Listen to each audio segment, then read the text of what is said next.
If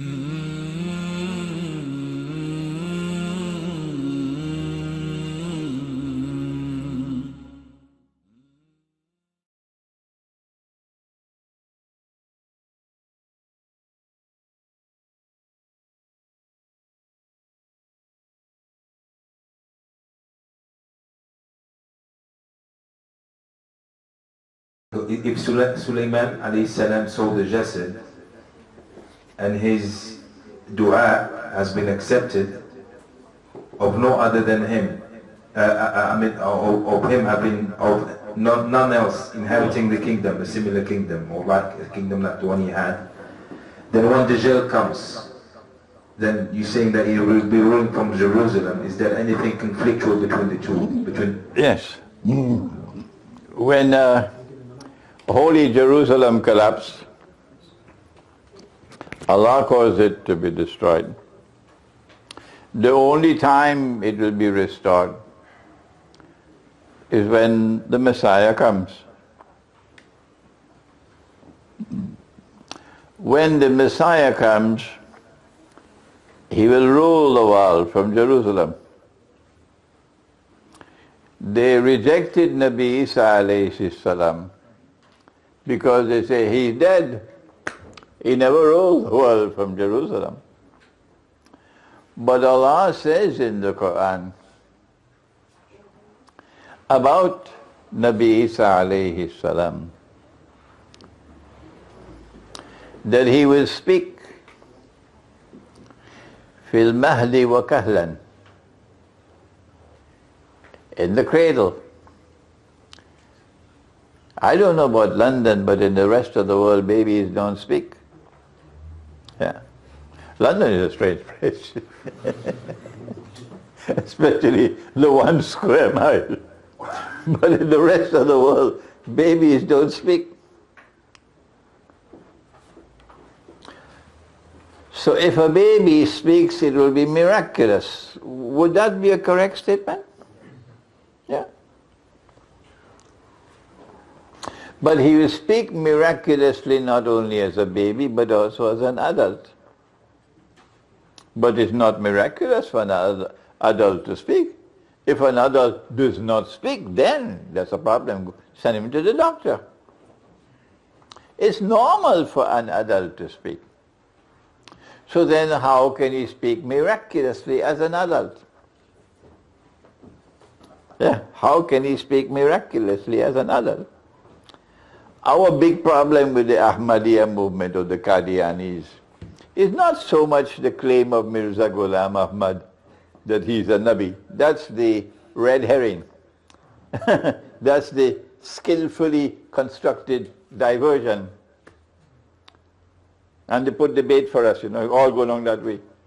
No, our essential problem, biggest problem of all with Mirza Ghulam Ahmad and the Ahmadiyya movement, but the IMF is not interested in this subject. No. Is that they claim that Nabi Isa alayhi salam, Jesus, that he was not crucified, but that rather he lived until he was an old man. And then he traveled all the way to Kashmir and he died and he was buried there. And this prophet of Allah, who was sent into the world as a prophet, from the day that they attempted the crucifixion until the day when they say he was buried in Kashmir, he remained outside of public view. No one saw him. No one knew him. It's just a total blank on the page of his life. Does this make sense? That a prophet of God would remain silent, like a hermit inside a cave, and have nothing whatsoever to say to the world for most of his life? No. In the Caribbean, we have a way to respond to that. We say, crick, crack, the wire bend, and that's the way the story ends. It's a fable. But it's a very dangerous fable. They reject the belief that he will speak miraculously as an adult. And Allah says in the Quran, how can he speak miraculously as an adult? When he was silent, absolutely silent, all his life until he went to Kashmir and he died and he's buried there. Where is the miraculous speech as an adult? We say the miraculous speech, the miracle, is that yes, he was not crucified. Allah made it appear like that and Allah took him away. And when he comes back, he will speak again. That is the miracle. That he will speak fil mahdi wa kahlan, miraculously. And this is the Quran demonstrating, providing you with the evidence that he will return. This is at the heart of Islamic eschatology. This is at the heart of Christian eschatology. And this is what Ahmadiyya has come to try to destroy. This is why the world of Islam looks upon Ahmadiyya as a grave threat. A grave threat. And if you come in our way, we're going to take care of you. Do not stand in our way. Our message to Ahmadiyya. If you want to live with us, but you do not constitute a threat to us, and you do not join with the enemies of Islam to try to destroy us, which includes the IMF, then you can live with us. Yes. We can allow you, we have a constitutional agreement where we can allow you to live peacefully in our midst. And you can come in the market and you can buy and sell like all of us. Yes. And your properties will be safe, your life will be safe. That's right. And you can continue with your Ahmadiyya beliefs. But if you come in our way and you constitute a threat and you want to take control of the Economic Advisory Board on behalf of the IMF, no, the people of Pakistan have every right to stand up immediately. Stop it. And this is an indication that Pakistan knows the danger. And so, Nabi Isa alayhi salam will return. And when he returns, inshallah, the holy state of Israel will be restored. And he will rule the world from Jerusalem. And this is what Nabi Muhammad alayhi salatu wasalam said. He said about Nabi Isa alayhi salam that he would be Hakimul Adil, a ruler who will rule on the basis of justice. And when he rules, therefore, it will be a ruling state, and therefore a Khilafah state. We use the term Khilafah state, they use the term holy state. Okay? So there will be a Khilafah state in Jerusalem, restored, the one of Sulaiman alayhi salam. And Nabi Isa alayhi salam will be ruling from that Khilafah state. Will he rule over us? Will he be our Nabi? Will we be in his ummah? Is he our Nabi? Is he our Nabi? No, he's not. When you go in the grave, be careful, eh? Because the angel is going to come. And the preliminary question, before the questioning begins, the preliminary questions are, who is your Nabi? Be careful. Our Nabi is Muhammad alayhi salatu wasalam. But our brothers, they have their Nabi, is Nabi Isa alayhi salam. Yes. So it is his ummah.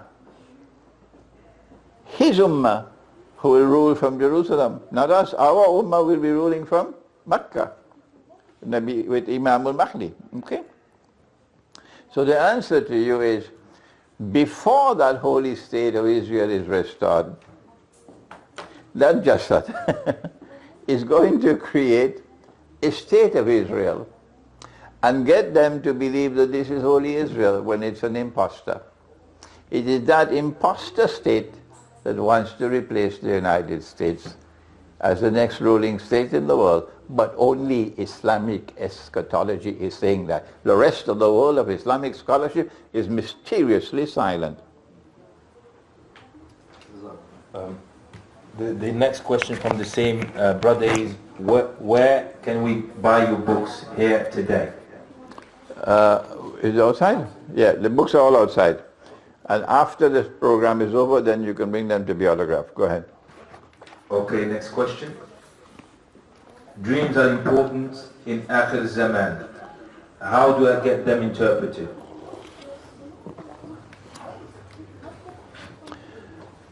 I have a book outside entitled The Strategic Importance of Dreams in Islam. Dreams and visions. Vision is ru'ya. I'm not going to take 10 minutes to give you a summary of that. But I have to share with you one hadith, how important the subject is.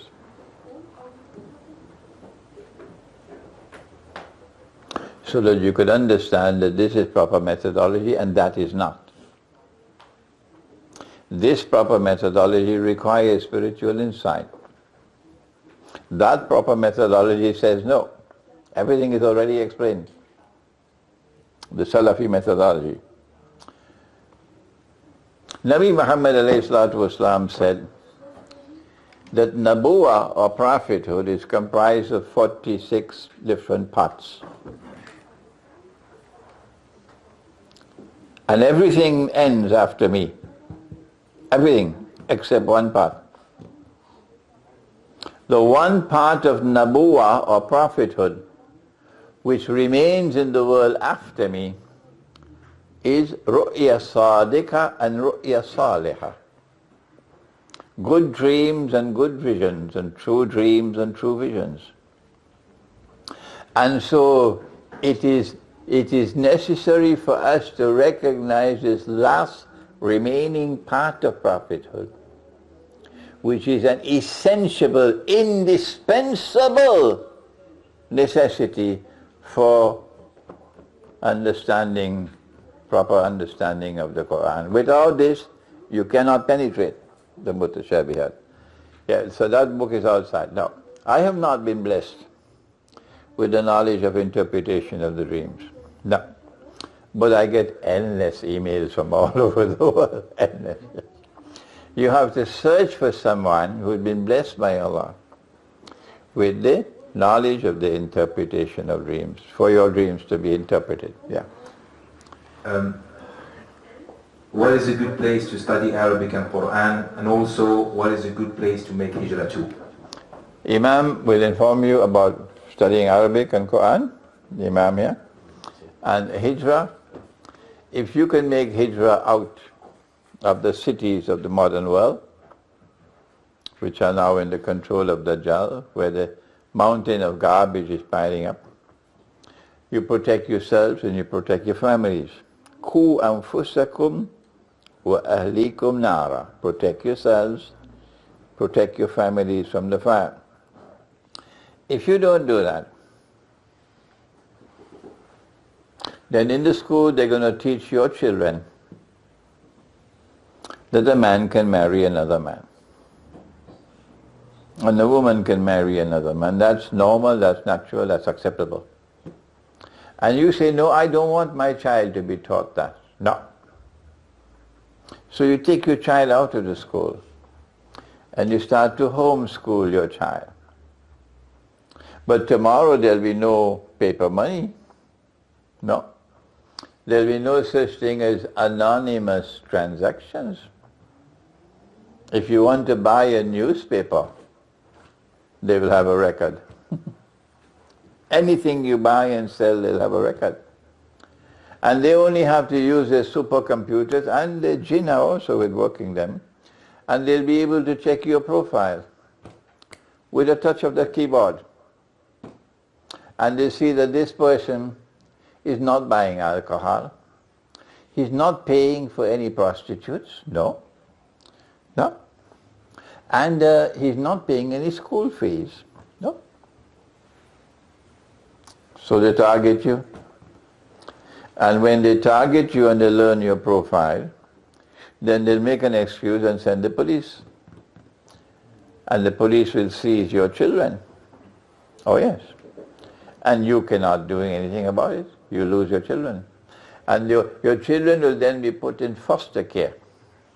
And that is a foster care that will send the children to the school where they can be taught that a man can marry another man. And your children will grow up as homosexuals and as lesbians, and tomorrow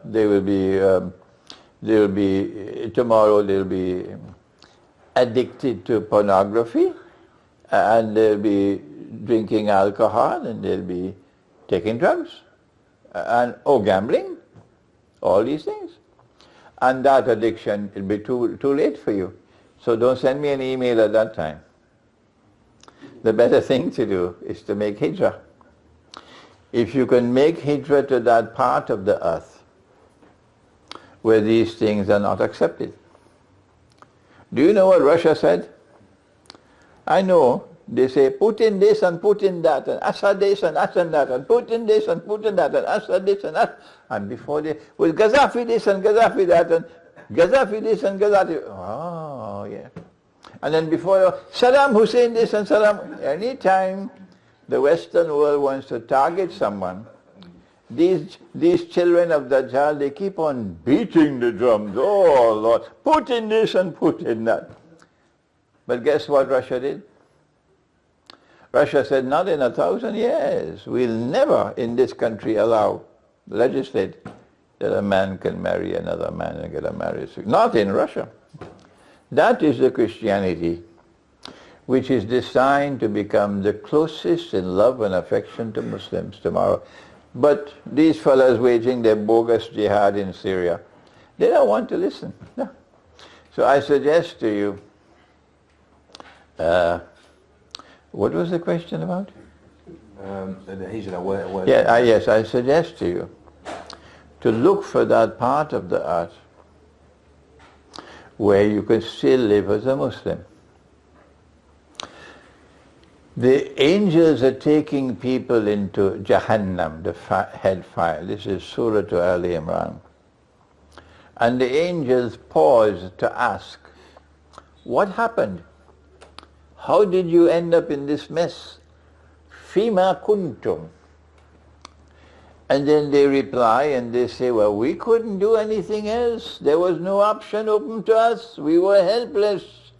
Kunna mustada'afina fil ard. We were helpless. There was nothing else we could do. No, you lie.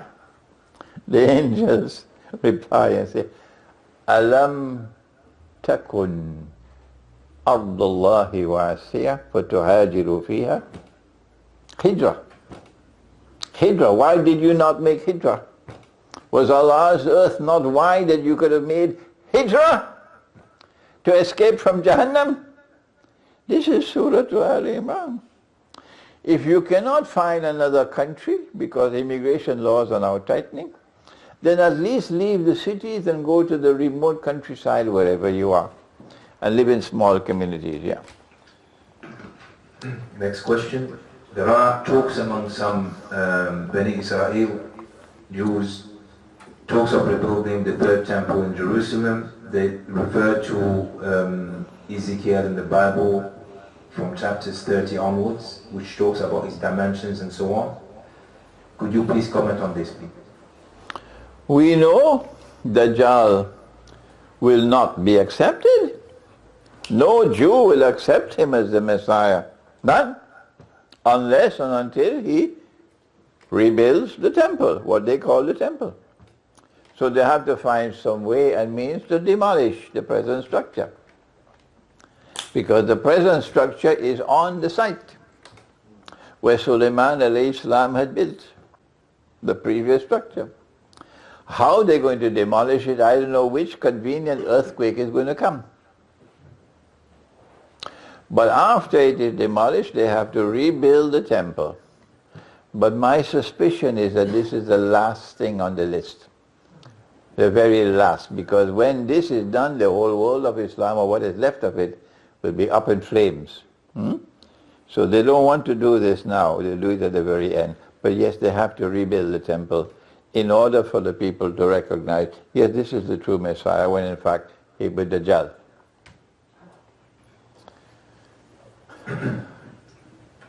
Surely some of this interpretation is speculative theory.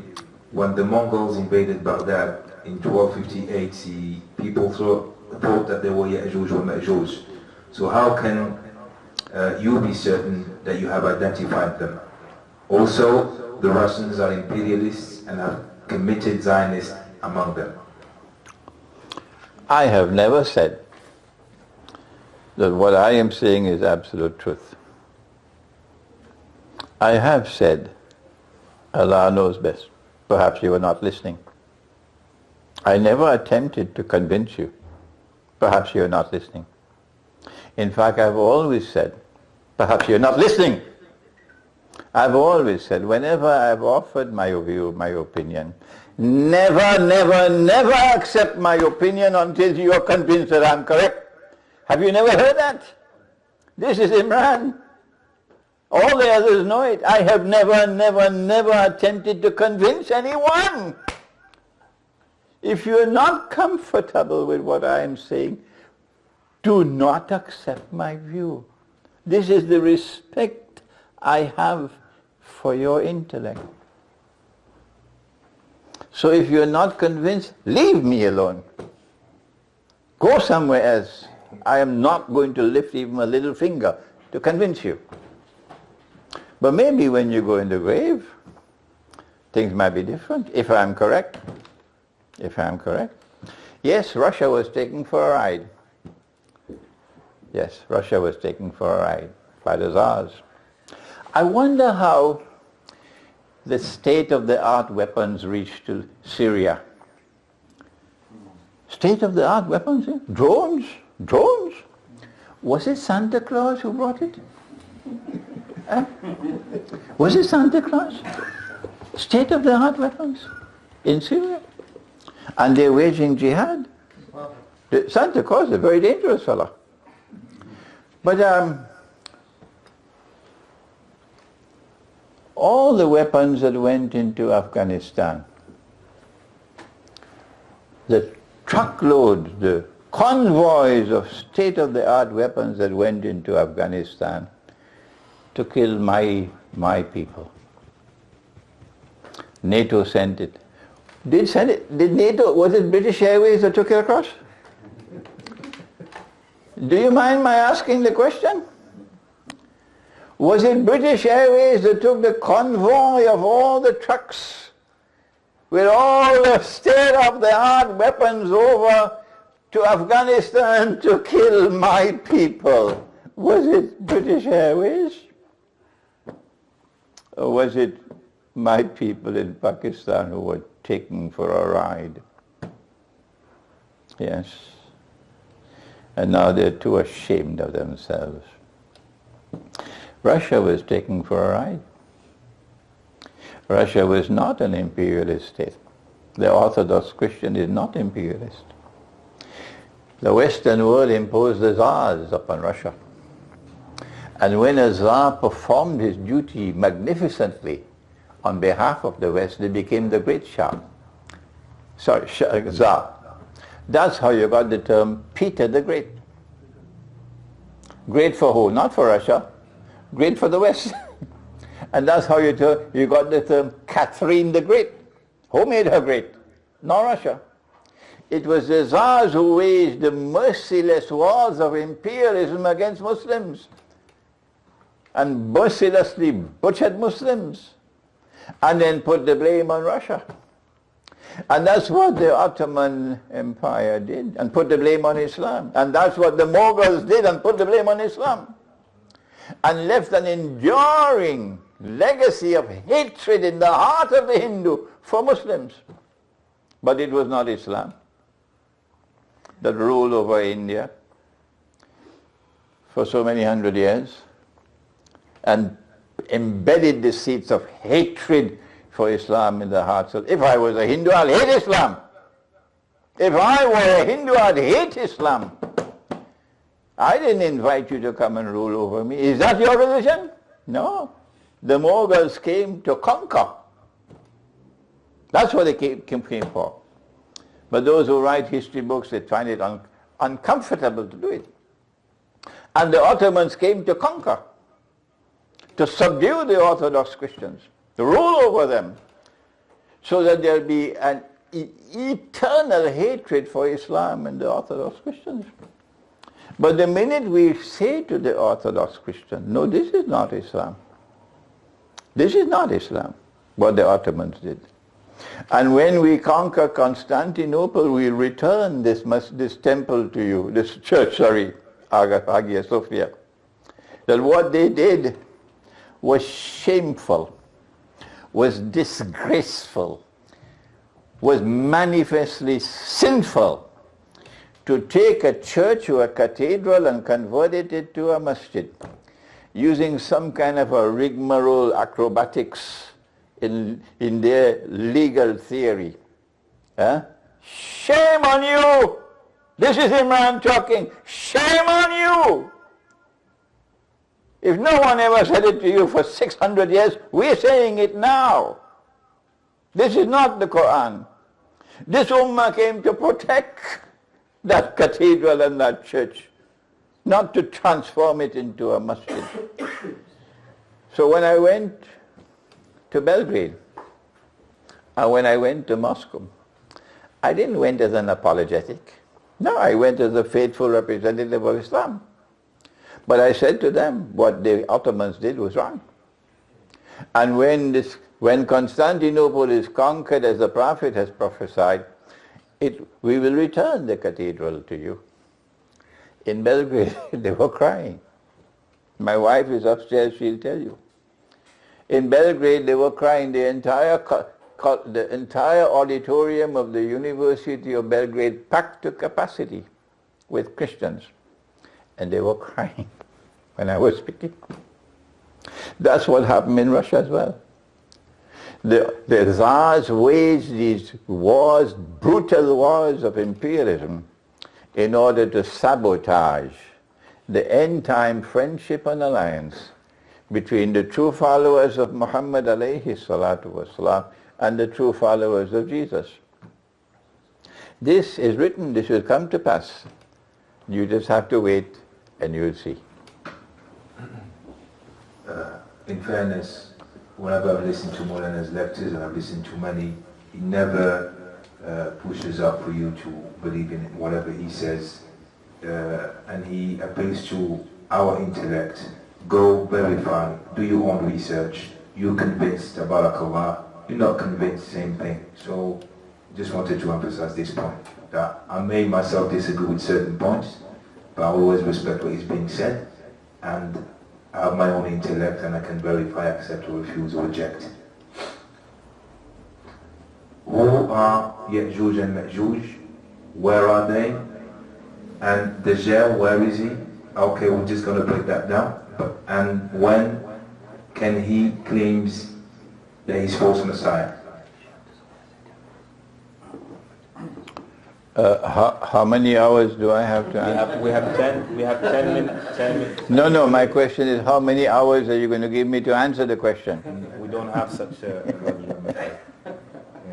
You're not fair to me who asks that question. You're not fair to me. I have a book at the back entitled An Islamic View of Gog and Magog in the Modern World. Okay. Number two, it is only after the conquest of Constantinople, which comes after the Malhama. First the Malhama, or the Great War, which has not taken place as yet. Then comes the conquest of Constantinople. And then after that would come the Khuruj of Dajjal. Okay? Meaning, he will now be in human form. His day will be like our day. وَسَائِرُ أَيَّامِهِ كَأَيَّامِكُمْ, said the Prophet ﷺ. But before that, he's already released into the world. In a day which is like a year, and a day like a month, and a day like a week. This subject is addressed both in my book entitled Jerusalem in the Quran, and then if you look at my book entitled Suratul Kahf in the Modern Age, there's a chapter entitled The Quran and Time. That chapter speaks on this subject. So you're not going to see Dajjal until the conquest of Constantinople takes place. Sometimes the heart will only be open with trials, fitan, that is Sister Shaheen. Could you please comment on that? Sometimes the heart will only be open with trials, with fitan. Yes, I agree with that. Yes, sometimes Allah tests us, sometimes Allah causes us to have pain, sometimes He punishes us because He loves us. Because the only way we will turn away from the wrong path and recover the right path is if we suffer. If we suffer. And after we have suffered and suffered and suffered enough, then one day we realize this is the wrong road. So that suffering was sent, that punishment was sent in order for us to recover the heart which will be turned to Allah. I agree with that, yes. I have just come back from Jerusalem 4 days ago. I wanted to ask, how have the Jews mixed blood with the Jews who were there, with the Arabs? And I had a Jew say to me, they want to collapse the masjid. And they're waiting for the Messiah. I don't know what is the... I don't know. There. I do not know. Maybe someone else knows. I do not know how they're going to get rid of the present structure. I just said to you, maybe it might be a convenient earthquake. But I don't know. What I do know is that no one will accept Dajjal as Al-Masih unless and until he rebuilds the temple. Yeah. What advice do you want to give to the young Muslims considering all of this Islamophobia that is out there?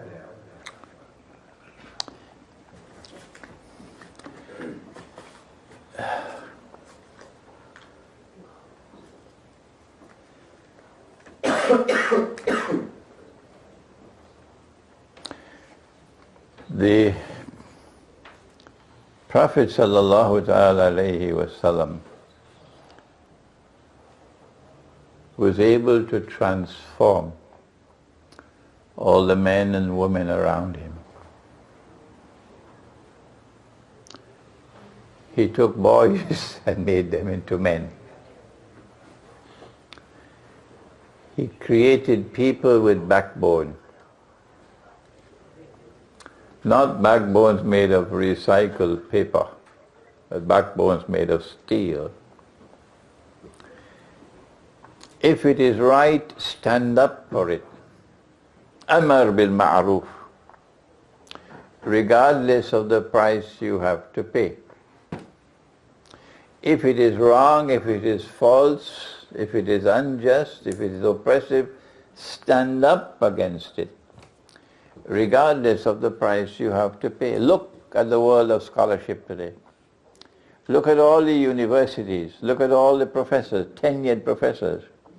Look at the most famous names in academia. And you see 99 out of 100 say nothing about Israel. Say nothing about the oppression in the Holy Land. Say nothing at all about bogus and fraudulent paper and plastic and electronic money. Nothing. This is a convenient way of living, but not integrity. If you are born in Britain, and if you are living in Britain, then you must be looking to Surat al-Kahf for your model. They were young men, and you were young men. You know, when it's old, when you become old, it's not the same anymore. The Urdu poetry has a very, very nice line. Burhapa mein kuch baat ban parti nahi. When you're old, it's no longer the same thing. When you're young, that's when you fight for Allah. So they stood up as young men, and that's what you must do. They stood up as young men, and they proclaimed the truth.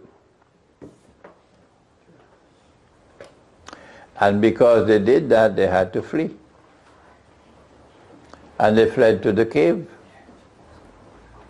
And you will also have to flee. You'll have to pack. You have to leave. You lose your job, everything.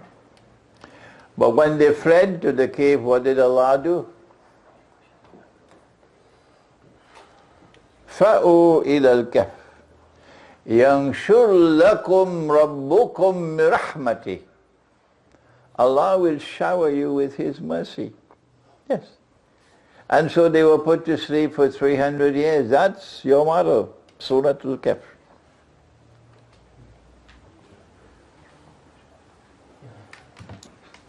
Okay, there are some people very eager to do salah. I am kindly asking, because we've got 4 questions left, that we just carry on with these 4 questions, after which we do salah. And inshallah then it is entirely permissible in Islam to delay the salat for the purposes of knowledge. Yes, it is entirely permissible. Absolutely. There is even a hadith on Ibn Abbas that says that there were actually Maghrib was coming and he delayed Maghrib because there was actually an important event. So this is totally permissible. We haven't done that for Maghrib, but for Isha we can even sleep later into the night. So we have 4 questions and inshallah then we pray. Jazakumullah khair. I hope for those who are impatient about this, please bear patiently. May Allah reward you abundantly. Yeah? Okay, next question. There is a hadith that says the Dajjal comes from the east, but Al-Quds is in the west of Arabia. Please clarify this. Yeah, I answered this question, I think it was last night or the night before. Yeah. East and west geographical directions.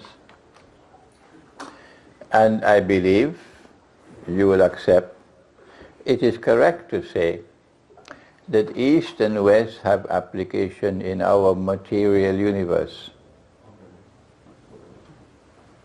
Okay? That you will not have application of our East and our West in the Samawat. Is that okay? Dajjal will not be in our material universe until his day is like our day, but he's already here. He's here, but not in our material universe. Are the angels here in this room? Who will say no? Are they in our material universe? Who will say yes? Are there jinn here in this room? Who will say no? Are the jinn in our material universe here in this room? Who will say yes? Similarly, Dajjal is here at this time. Even in Makkah and Medina he is there. But not as yet in our material universe, like the jinn, like the angels. It is when وَسَائِرُ أَيَّامِهِ كَأَيَّامِكُمْ. These are the words of Nabi Muhammad alayhi salatu wasalam.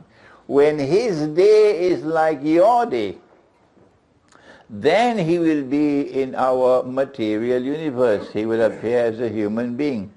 It is at that time that he'll come from the east. Could you please explain what is meant by the hadith of tie women at home in the time of Dajjal? And what is the best way to deal with siblings not on the religion?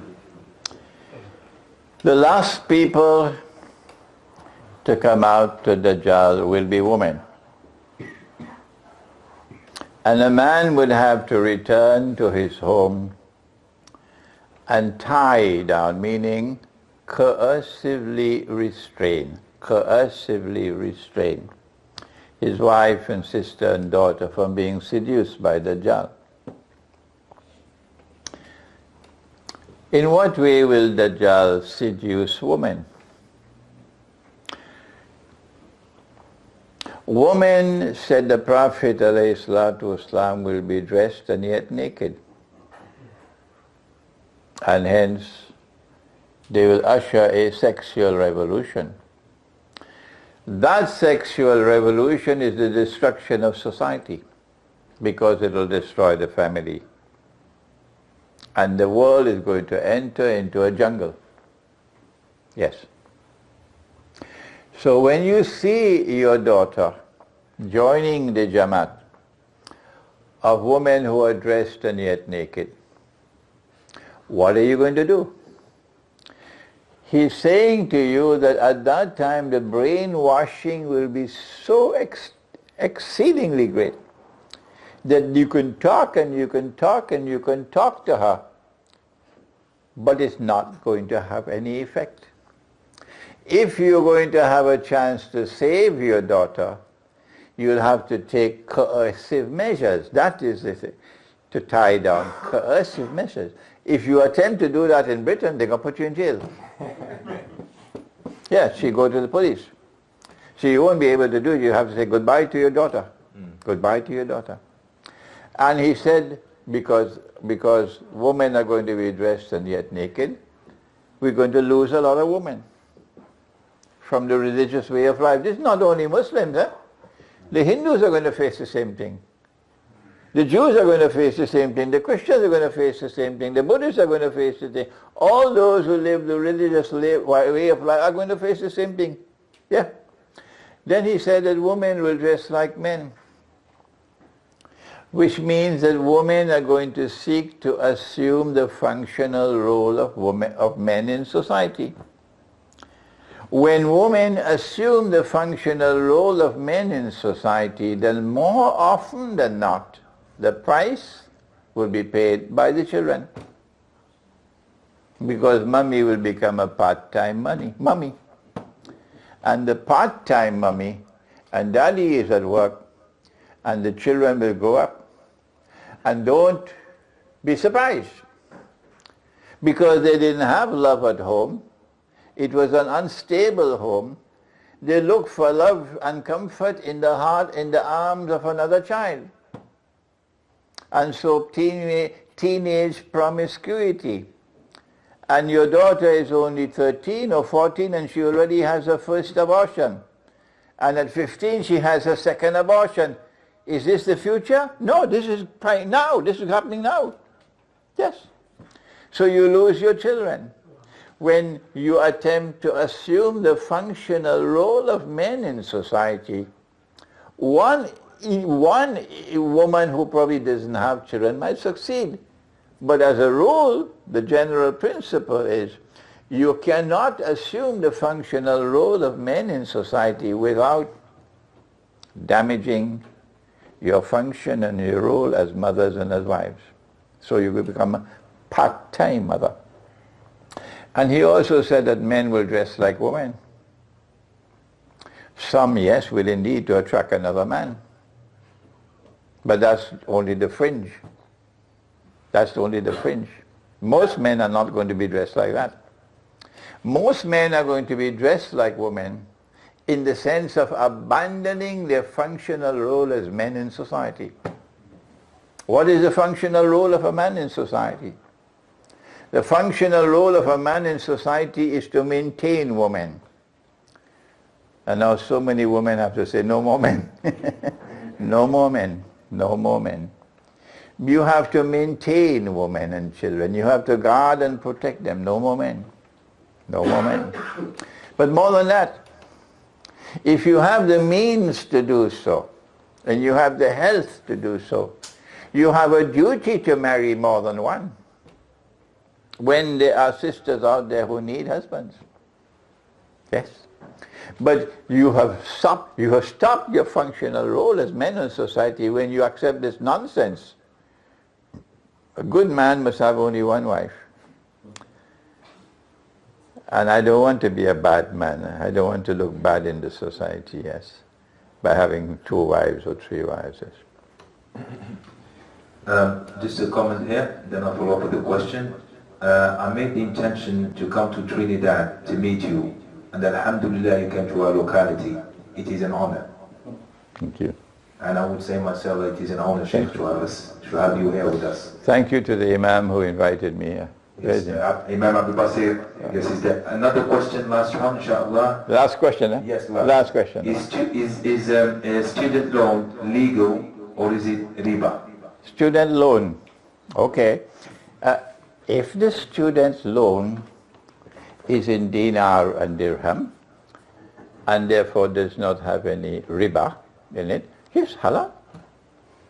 Once you can get a student loan in dinar and dirham, and there's no interest in it, it's halal. I don't think there's any such student loan in the world. The mastermind has constructed this to test you. It's the same thing with housing. The same thing with housing. The mastermind is at work to test you. And 99 out of every 100, 999 of every 1,000 fail the test. Fail the test, yeah. Yes. If it is riba, it is haram. Don't go looking for any bogus fatwa that the first house is okay. The first house is okay. That education is important. The only way you could get an education is you would take a student loan. Well then, let me tell you, I studied in Karachi University. Yes. They studied in Oxford and in Cambridge and in Harvard and in Sorbonne and Yale and so on. And you could check out my education and theirs and see whether I have suffered from studying in Karachi University. You check it out and tell me. One thing I forgot. Yes. When you get this book, it is on page 160, the mistake that I made, okay? Page 160. So the mistake that Sheikh mentioned earlier regarding the full stop is on page 160. Let's bring this enlightening dars lecture to an end. We inshallah now pray Isha.